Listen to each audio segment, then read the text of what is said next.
In the event, the convicted Lockerbie bomber was not released under the prisoner transfer agreement negotiated by Britain, but, thanks to his terminal cancer, on compassionate grounds.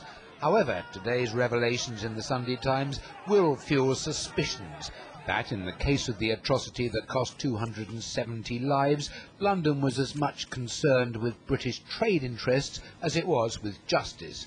Because at the time the Justice Secretary conceded to the Libyans that Abdelbaset Ali Mohmed could be part of a prisoner transfer agreement, negotiations on a major oil deal were at a critical stage, though ministers insist the two are not connected.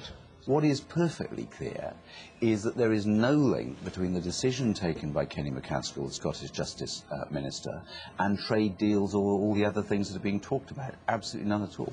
And Jack Straw himself says it was always made clear to the Libyans that Scotland had a right to veto any individual application, including that of any application from Mr. Megrahi.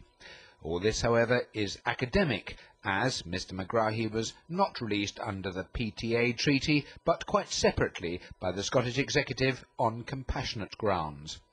But opposition parties in London are sceptical, with the Tories demanding more information about who said what, when and why, and the Liberal Democrats convinced Whitehall was more interested in money than fairness.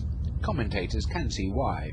Gordon Brown can't get away with this issue in the way that he would like by simply putting the blame for all of this on the SNP government. It's quite clear that if Gordon Brown's government has been involved, I put it no higher or less than that, if his government has been involved in considering some aspects of the details of all of this, this will make Gordon Brown's credibility for trustworthiness have a question mark against it.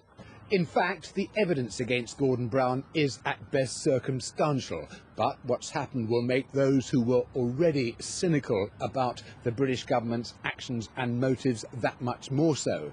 It'll also make it that much harder for the Prime Minister to maintain this whole bitterly contested freeing of the prisoner was everything to do with the Scots and nothing to do with him.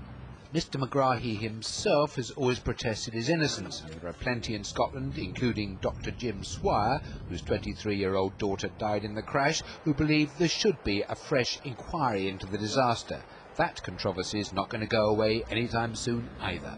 Peter Spencer, Sky News, Westminster.